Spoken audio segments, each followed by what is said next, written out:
and welcome to the panel show's Play the Game. My name is Allira Cohrs and I will be your host today. I have three fantastic guests with me. Now we have Claire Robertson, a woman who is making her way within Ironman competition. We have Adam DOBB, a gentleman who is obsessed with baseball and actually owns a baseball team and company himself. And we have Grant TOULMIN, who is a professional ice hockey player with degrees in criminal justice. Guys, welcome. Thank you for joining me today. Thank you. Thank you. Claire, let's start with you. Female within an Ironman competition. Yes. Tell us, how did you get to that point, and how did your passion start for this? Yeah, sure. So always wanting to keep healthy helps us prevent injuries and diseases throughout your life. So started running about 10 years ago. It was with a group that was helping to raise funds for cancer research, but it was helping me get fit with a coach. So couldn't run for a bus, and my first program was a 10K, the bridge run. That was a massive challenge. How can I run 10Ks? Couldn't do that. So within 10 weeks, achieved that. Right, what's the next goal? So moving on to half marathons, so you're getting into the big distances. Then the lure of being English and only being able to swim in the bath, learnt to ocean swim. That was a massive fear. So overcame ocean swimming. And then, well, why not get a bike as well? So having ridden a shopper bike for 30 years, bought my first road bike and got into triathlons. So starting off with the sprint distance, which is a 750 metre swim, followed by a 20k bike and a 5k run. Doesn't sound very much, but it's quite a lot the first time you do it. And just the momentum gained and peer pressure to move up to the different distances. So that led to the Olympic distance, which is twice of the sprint, and then double again for the half Ironman distance, which is also known as 70.3, and then the big kahuna of the full Ironman distance. You make it sound so easy. Oh. You really do. And you've actually, you just competed in WA, is that correct? Yes, in the Ironman Western Australia, in Busselton, which is 3 hours south of Perth. So flew over there last week, hopped on the plane on Friday, competed on the Sunday, and then here I am. Okay, and how does the body hold up after events like this? Do you really feel that for a week, 2 weeks after, or you're good to go? Amazingly, doing a marathon, which is just the end part of an Ironman. I'm actually sorer after a marathon, sole event, than I am after an Ironman. It's because you're doing the three disciplines over a very long time. Yes, your body's tired, but really by Wednesday, I was fine. Okay. Is there any funky or special preparation that you do the lead up to these sort of events? Yes, 5 months of training. Yeah. So that's funky. Yes. So at the peak of training, about 3 weeks out from the event, you're doing about 18 hours a day. 18 hours of exercise a week. 1, 2, 3 sessions a day. Hopefully with a rest day in between. And now that does sound a lot, but you build up to that. With the training, you also have to look at your nutrition. Sleep is a major part of your training, and getting help by allied professionals, so nutritionists, physios, chiros. You can't just turn up at 7 o'clock on the Sunday morning and do an Ironman. There is a lot of support that goes with that. And also it's your community around you, it's your friends that need to support you as well. It's not just the training and the nutrition, it's having social and mental support by your friends as well. Of course, and fitness and health is such a big element within it, but the mental capacity as well for people that compete in your demographic. You have to be so strong-willed and so strong-minded. So what do you do to prepare mentally for that? Yeah. Well, I'm an ordinary person doing an extraordinary event. I'm your average Joe. I'm not professional. I'm never going to be on the podium. So it's all about pushing myself in my realm. And from a mental perspective, I'm out there for 14 hours doing the event.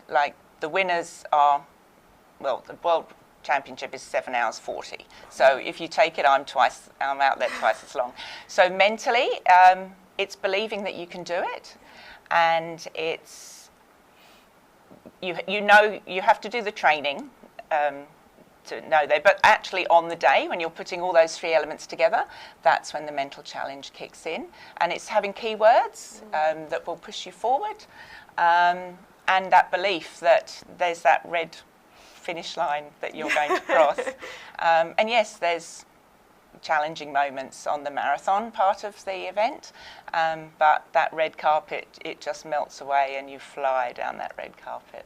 Do you find that you grow after each event, you become stronger, you find different areas that you've improved, or you find areas that you need more improvement in? Is that something that you take away from each event? Yes, definitely. And I made a point of using another coach this time to have a different experience. And for me, it's not just the race day, it's about the journey to get there, because it's hard and I want to enjoy that journey. And so by doing slightly different training, I just knew, I got onto the swim and I knew that I could do it because I believed in the training that I'd done. And halfway through the swim, I just went, I'm fit enough to do this, and just kept putting on, and there we were down the end of the line. But yes, it's for me, because it's such a big event on the day and time-wise, that I want to have a different journey during my training, so it's mixing it up. Sure, and I guess there's no feeling in the world like seeing that red carpet and then you know that you're going to get your medal at the end. Is it just this euphoric feeling, or do you feel a little bit delusional when you're looking at it going, am I dreaming that that's there, or is it actually there? For the marathon part, you do lose your mind. There could be some swearing and there could be some crying. But really, as soon as you hit that M.Dot carpet, the lights, the music, the crowd, it melts all away. And where you're struggling to put one foot in front of the other for the last half an hour of the run, I fly. My heels are kicking up. My hands are above my head, whereas I couldn't have picked up a cup 5 minutes ago. And it just melts away. And why does that happen? It's the adrenaline. It's the knowing it's going to be over. But the pride in the time and amount of energy that you've put into your training has all paid off, that you're nearly finished and there's a medal and a towel. But the fact that you can call yourself an Ironman, and as big-headed as it sounds, it's a big deal for me personally. And just pride in that you've accomplished something that not many other people can do. Sure. Or not can do. Everybody can do it that want to do it. Sure, Claire, we've actually got some footage of you, so we're just going to have a look.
Claire, that was some amazing footage. So with preparation, look, it can either go really well or it can go really wrong. Mm-hmm. Have you ever had one of those moments where your prep just goes so wrong and your body breaks down within a race and it doesn't go the way that you planned?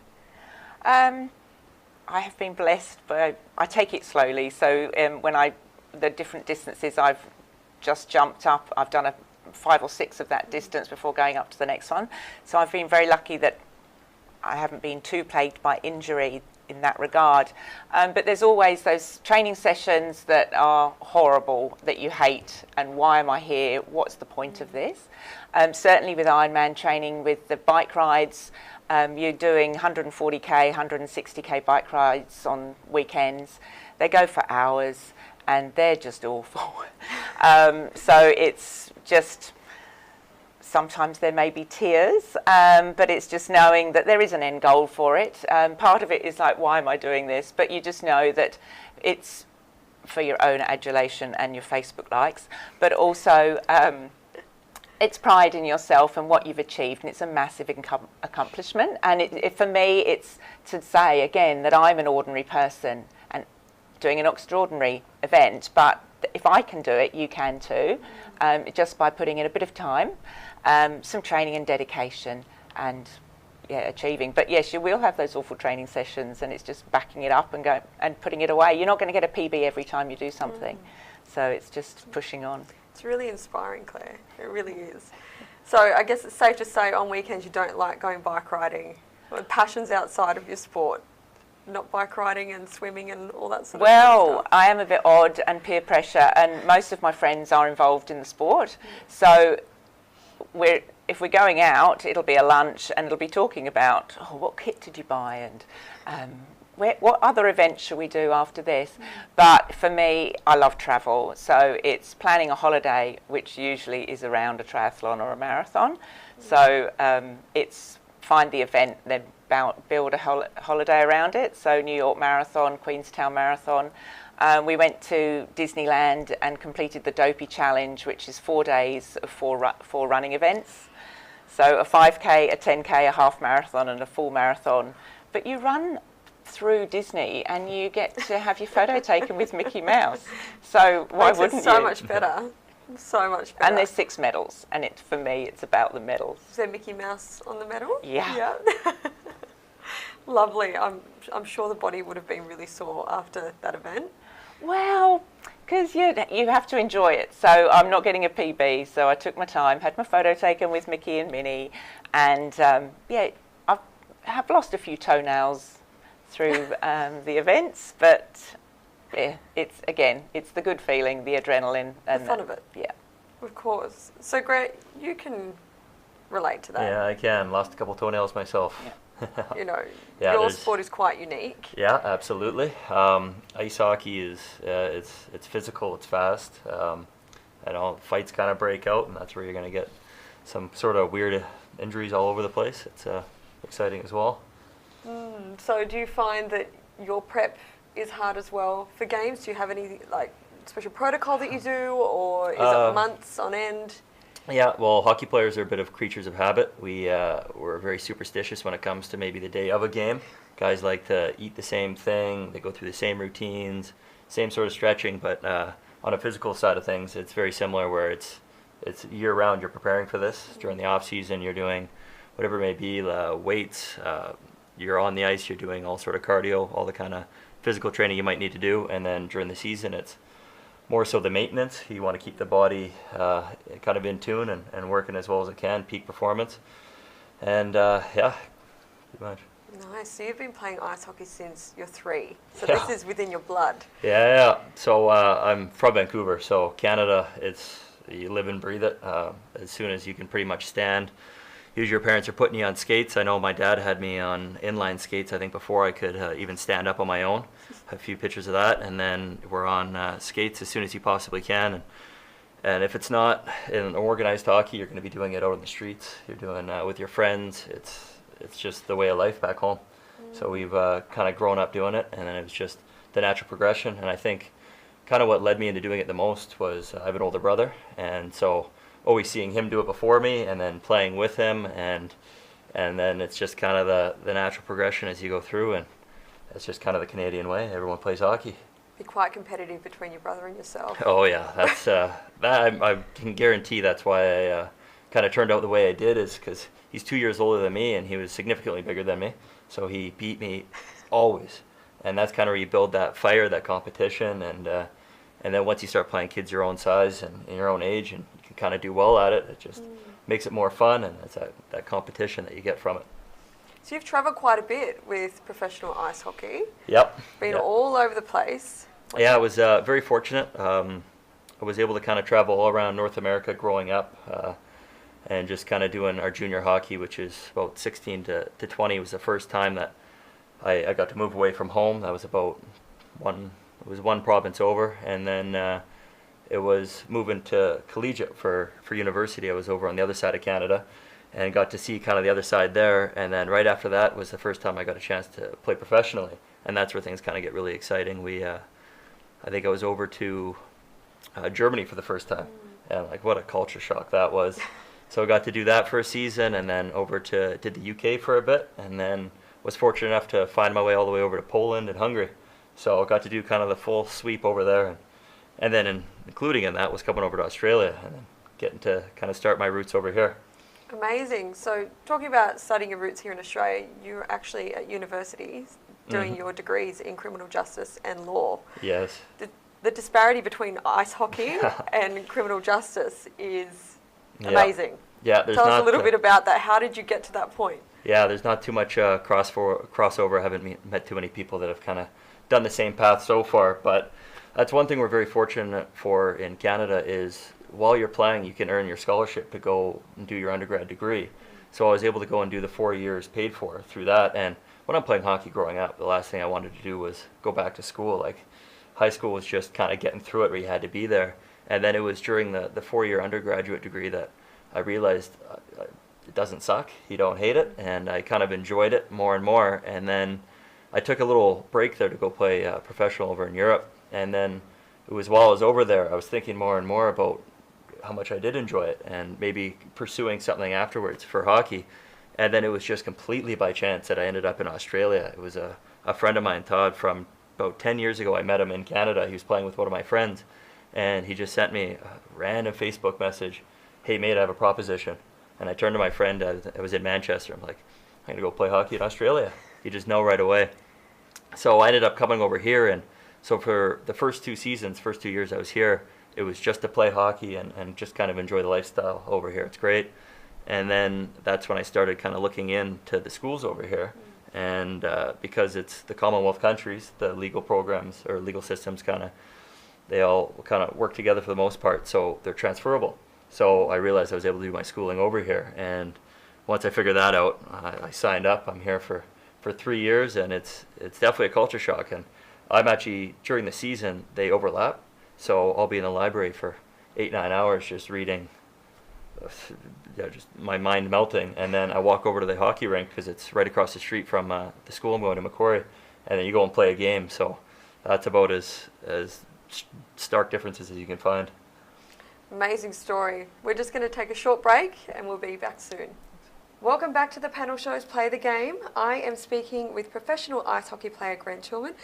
Grant, we were just talking before the break about you being over here in Australia. You are studying bachelor's degrees within criminal justice and law, and you're here playing professional ice hockey. How much do you love Australia in comparison to playing in Vancouver?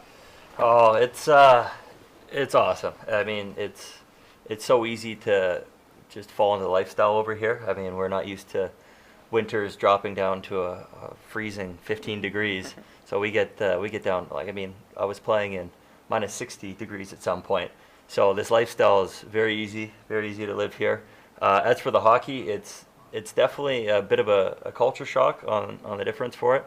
As I said, in Canada, that's the #1 sport. That's the most viewed for us, and you get the big attendances, and it's just everyone loves it so much. So coming over here, it's definitely a smaller market. It's more of a niche, but I think that also has its advantages to it. Great, we've actually got some footage here of you. We're just going to have a quick look. Being on the ice it's amazing. It's very fast-paced, it's loud, it's quick, it's in your face. My name is Grant. and this is my life in motion.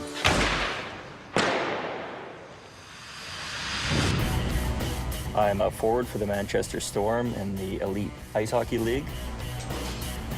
Being from Canada, it was based around hockey. It's almost a lifestyle. We've grown up watching it, playing it in the streets, playing it at every level and every way you can, and you just can't get enough of it. You just always want to be playing it more and more. We eat, breathe, and sleep it.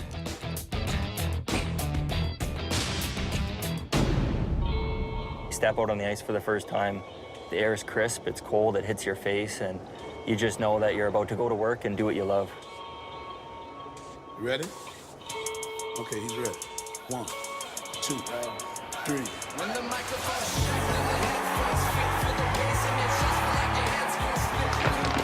It's such an adrenaline rush, almost like a drug. When you're in front of a big crowd and they're loud and it's an exciting game, it's just so easy to get caught up in, and the fans are what really make it. Is when the arena is just, it's bumping and you can't really hear yourself think. We have the best seats in the entire rink. We're sitting ice level right on the boards, watching it go on, and when you're out there, you don't think, it's too quick. You can't stop and take in the moment. It's just happening.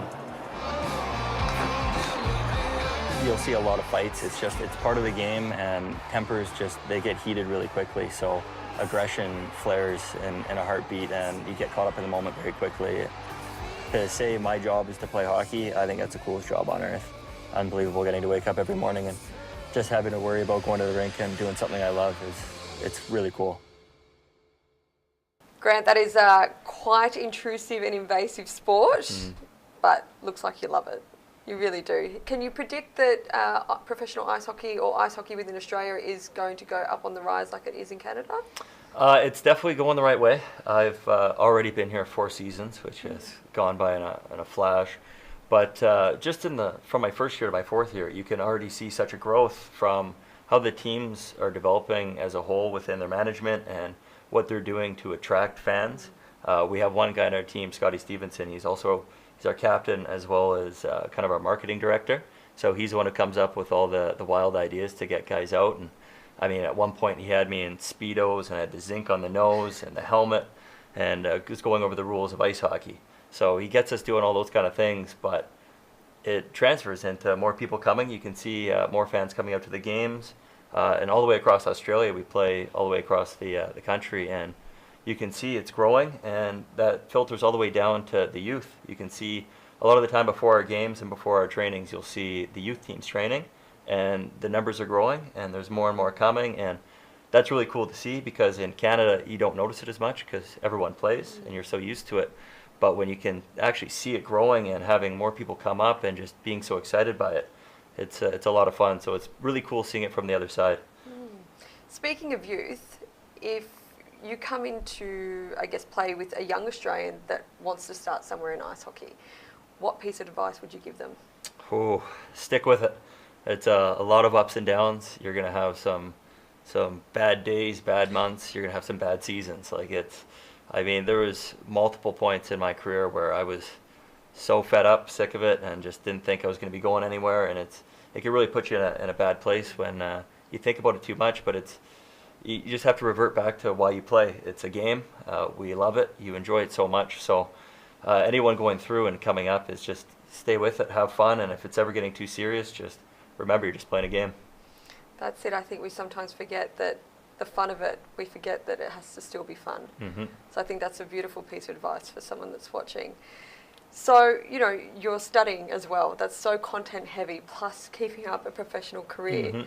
What do you do to counterbalance both of those? What's your passions outside of both of uni and sport? There isn't too much when either are going on. It's so full on. As you said, it's in the library full time, and there's only about 2 months of the season where it overlaps with the school, and it's ridiculous. There's no time to do anything. But when I get the brief little bit, which I'm in right now, the off season, and school just ended actually last week. So for the first, I'd say, month, it's unwinding. It's just enjoying not having any responsibilities or anything like that, and I guess having to start working again. But right now it's traveling. I love going around, and I didn't realize how much I enjoyed this until the opportunity that hockey gave me to kind of go around and see the rest of the world, and started with Europe and going around and seeing Australia. So I love just kind of planning next trip. As you said, it's finding the next place you want to go. And now that I'm in Australia for a little while, I want to start kind of doing the little spots around here. I think over Christmas I'm going to check out Bali and start seeing some of the places around. So it's kind of planning the next trip. Lovely. And could you see yourself transitioning into like a coaching position within ice hockey? Is that something that you'd want to do as you get older? Potentially. That's usually not so much a fallback plan, but kind of a retirement plan. Is a lot of players do like kind of shifting into maybe the coaching role. And I've always kind of thought about it. It's always been kind of intriguing, and because you've been around the game your whole life, so it's very easy to want to stay with it. And immediate plans, not so much, but I think when children come along, if they choose to play hockey, I want to have a very active role in it. That's lovely. So Adam, speaking of coaching, you're baseball mad. You loved it, you grew up playing it, and your children actually play it, but you actually own a baseball team and company. So how did that come about? How did you go from being a father who played baseball to then owning his own baseball team? Yeah, look, good question. It's been a ride, that's for sure. I was a player back in the day, then got into my own corporate part of the world and started to learn business. Started my own civil construction business, and that grew. The family then grew. And I then started coaching. I got a 14-year-old son now, triplet 7-year-old boys, a daughter in the middle. The 4 boys play. So I've been involved in coaching for a lot of years and enjoyed it. Love the game, follow it across the whole globe. Locally, it's a good product. But I had this passion, could I make a difference? And the only way to find out was to take over the ownership of Sydney's professional team. That's been about 9 months now of hard work, juggling work-life balance and now sport as an administrator has been challenging, but yeah, I was never one to multitask well in the past, but I've learnt that. Yeah, look, the coaching into ownership was easy for me because it is just a passion, whether it's coaching or administering. So yeah, look, I've enjoyed that transition, and yeah, to date, yeah. Lovely. So you got 5 kids. Yep. Triplets in that mix as well.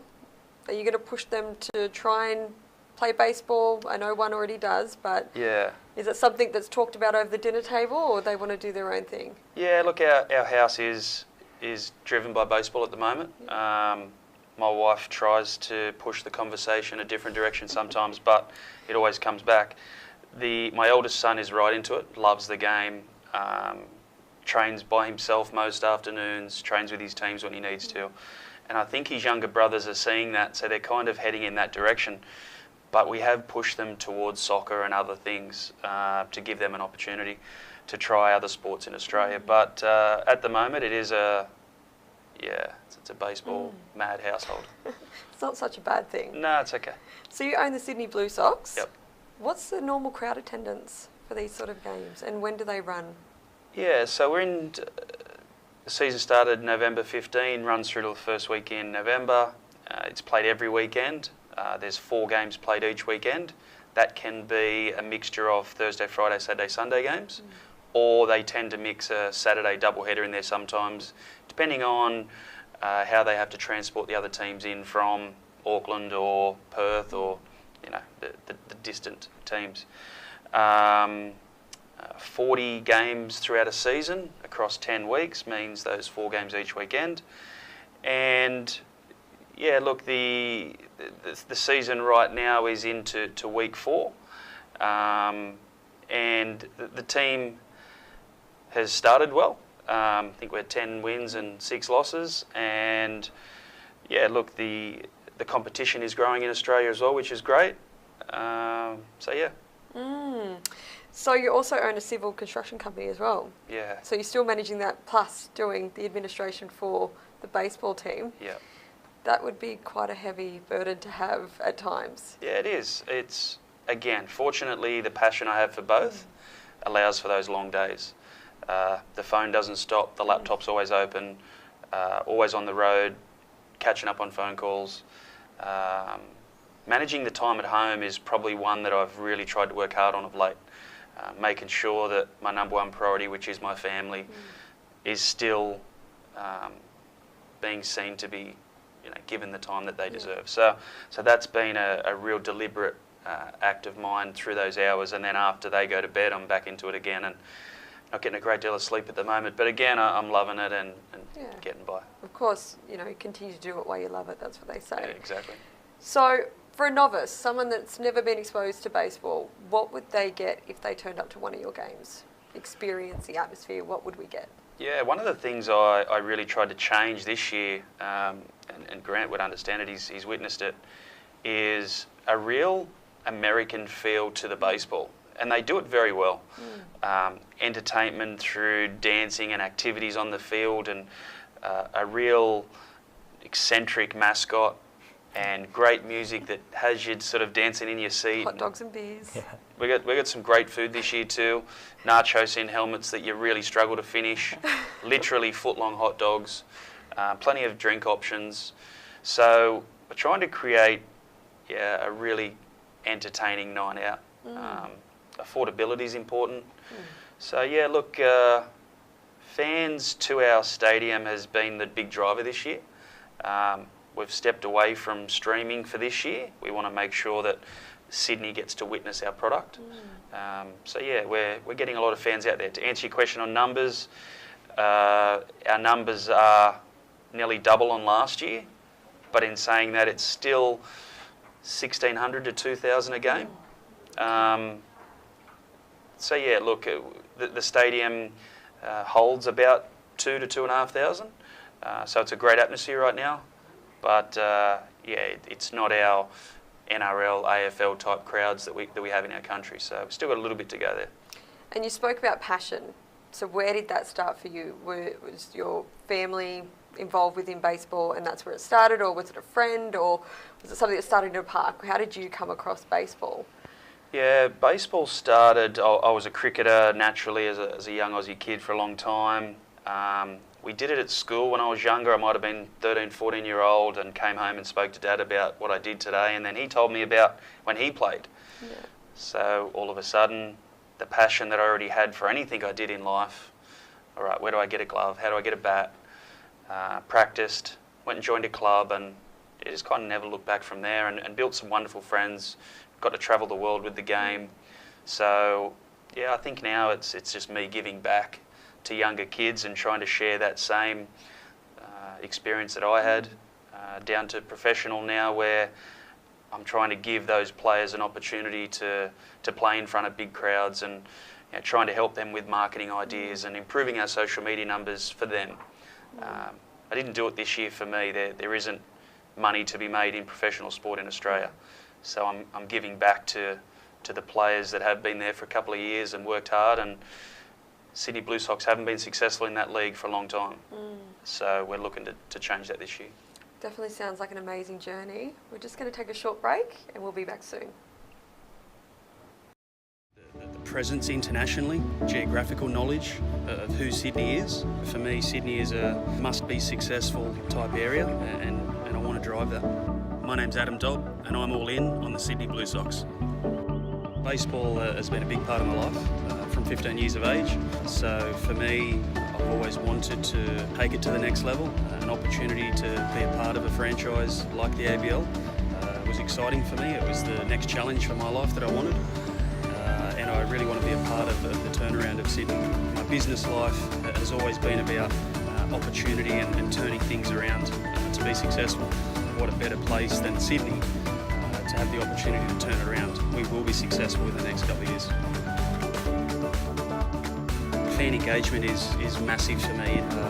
The roster on the field is important to be successful, but to give back to the fans better entertainment levels, better mascot engagement, player engagement back to the fans, more food options, plenty of giveaways, quality and affordable merchandise. We've got a great product. We just need to get it out to more kids and more families. We want to make this everyone's team, not just my team.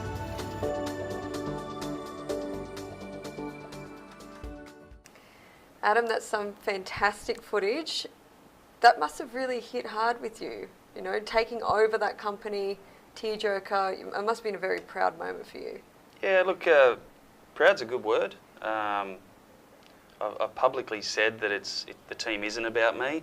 I did it to help the others. But yeah, when you look at that, I have a passion for the region and for the game, and to make a change to those players that are there now. That yeah, we're friends for life. So it is a proud moment.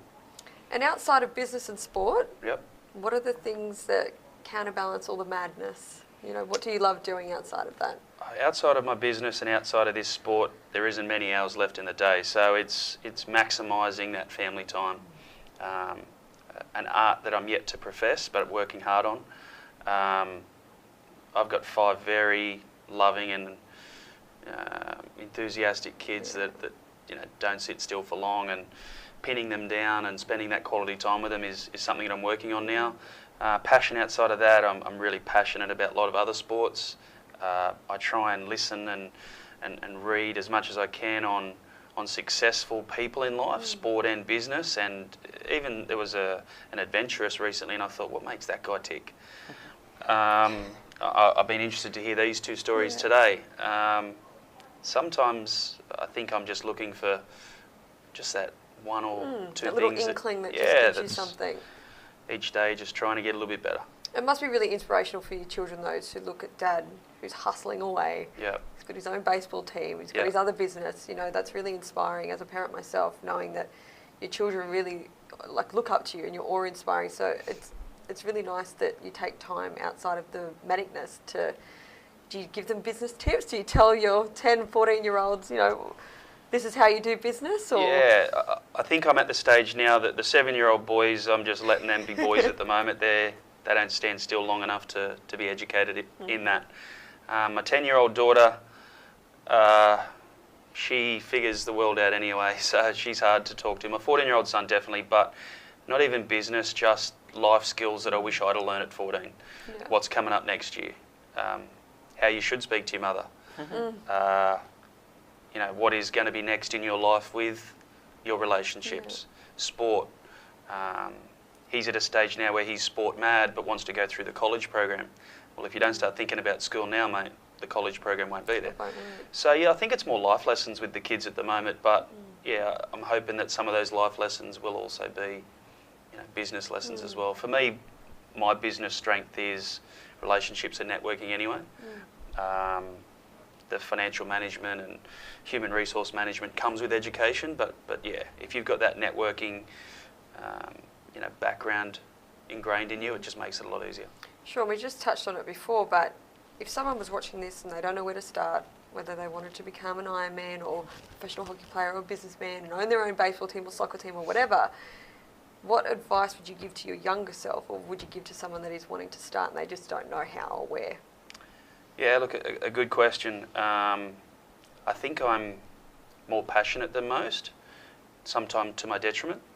So I think I would like to be a little bit more controlling in that passion sometimes.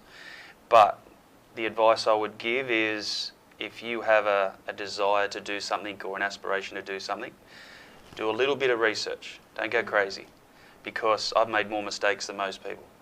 Learn from those mistakes, but just jump in the deep end and you'll figure it out. I think life's a lot about opportunity. I wouldn't say it's all about opportunity, but you put yourself out there and good things can come your way, and you've just got to know when to strike on those opportunities. And again, like myself, I've made plenty of bad mistakes, but I don't make them twice.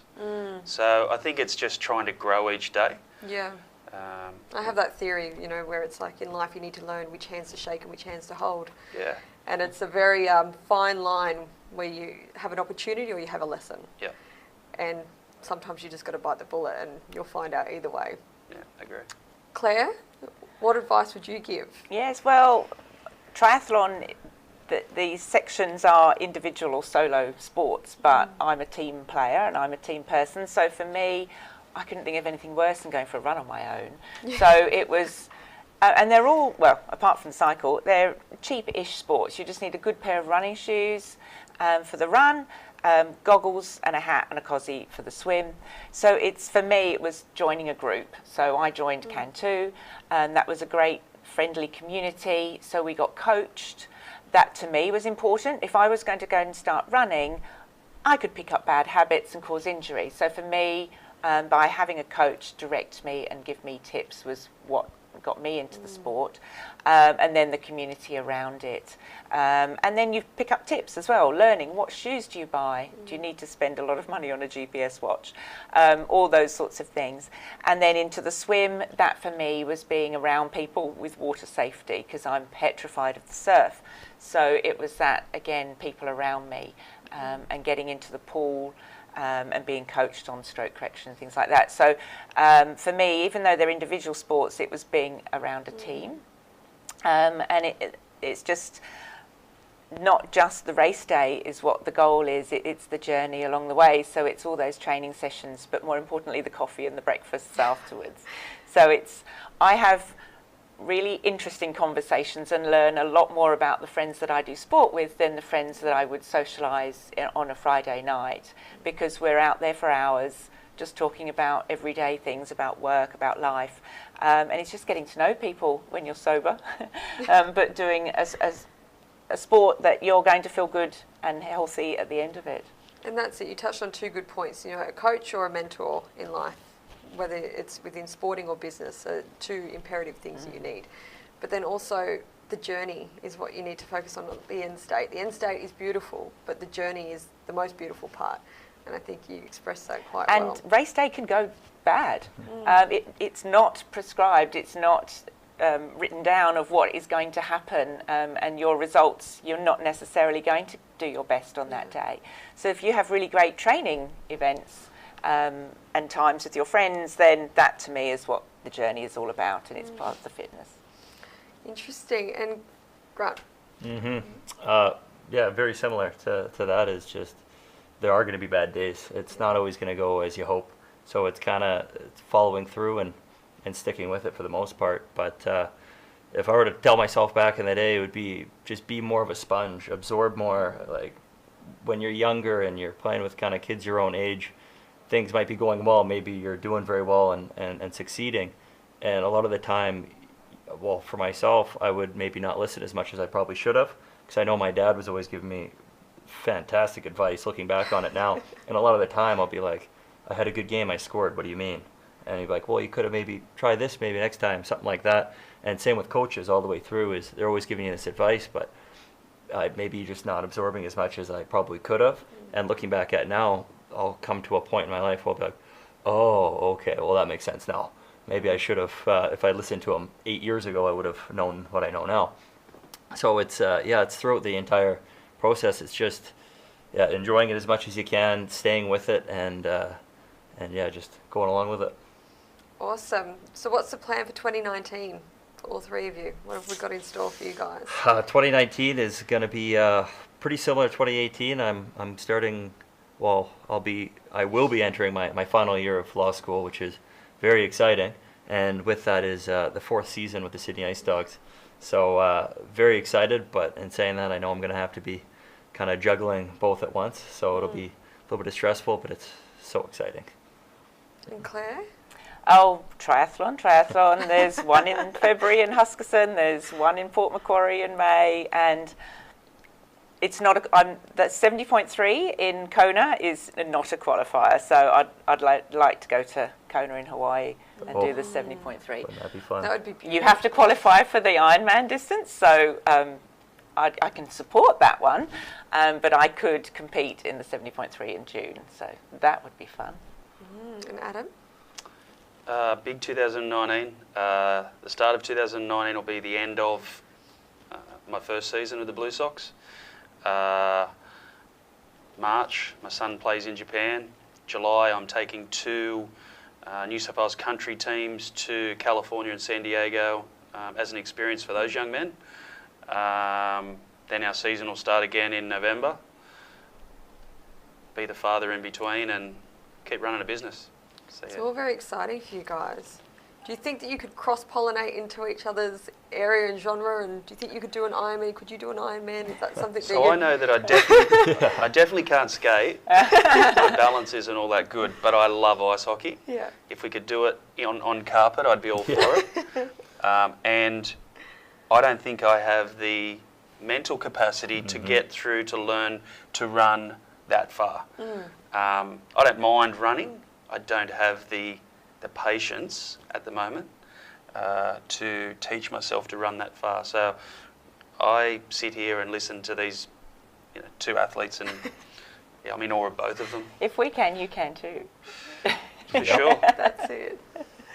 So how do we get to come to one of your games? When are your games, and where are they located? SydneyBlueSox.com.au, you'll find the schedule, located out at Rudy Hill at the Olympic Stadium. Tickets are quite affordable. And yeah, look, so every second weekend we play at home, and then the other weekends are obviously on the road. They're of a night time, which is good. 7:30 games on a Friday night can be difficult with city traffic. Saturday games at 7:30 or a double header in the afternoon and night time sort of works well. Sunday lunchtime, mid-afternoon's more a family afternoon out. I know that a lot of families tend to be preparing for school and the next week, but we've got a lot coming up in the school holidays, which is good. So yeah, look, I appreciate the question, and yeah, it's a great day out. Even if you're not a baseball follower, it's an entertaining day, and the mascot's crazy, and the music's good fun, and the players hang around and do a lot with the fans afterwards. And I think that's the important part, is when you watch sport, it's the atmosphere. Watching it on television is fantastic because the coverage is so close and you hear from the commentators, but actually being at the event, you just absorb so much of the entertainment. I agree. But you appreciate what the athletes are going through as well. Yeah. And do you have the reverse of that, because your event isn't in a one sort of set arena? Generally, the spectators at a triathlon are going to be friends and family. Okay. So it's watching the swim, them going out and coming out of the swim. But really, yes, it's three components of the swim, the bike and the run, but there's actually five, because there's the transition in between. So it's watching us fumble around, trying to get our goggles off, our shoes on, get on the bike, fall off the bike. So from a spectator's perspective, it is quite fun, just and raring and going for your family and friends. So there is so much going on in those changes. Yes, when we're out on the bike for 6 hours, that you might want to go and have lunch during that time. But from a spectator's perspective, it's quite fun and interacting, and there's lots going on because of the three different disciplines as well.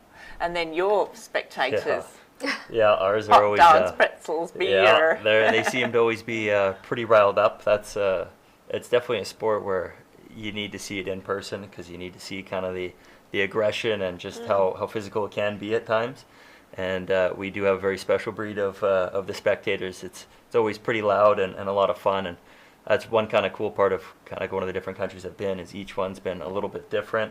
Like you'll get, like say, both in Germany and the UK, you get the football, soccer kind of standing up and they're chanting the entire time, and flags, that kind of stuff. I always thought really cool. But the one I noticed the biggest difference from watching on TV and being in person is actually baseball. Because baseball, it's on TV, it's cool, they get all the angles and everything, and you can hear the stats, but when you're at the game and the actual the sound of it, and like when someone actually gets a good hit, and it's like electric. We love going to as many games. I'm Canadian, so we only get the one baseball team in Toronto, unfortunately. Well, for the MLB anyways, and just going to it, it's awesome atmosphere. We love it. It's electric, isn't it? Yeah, it is. It certainly is. Well, look, it's been an absolute pleasure interviewing you all today, and I wish you all the best of luck for 2019. And I'm sure that we will be seeing all of you on the map, and we may have to get out and watch some of these games and come and watch you play next season, and we'll tune in and watch you in your next triathlon or Ironman. Thank you. So I wish you the very best of luck for 2019. Thank you. So that's all we have for today on the panel show. I'm your host, Allira Cohrs, and we will see you next time.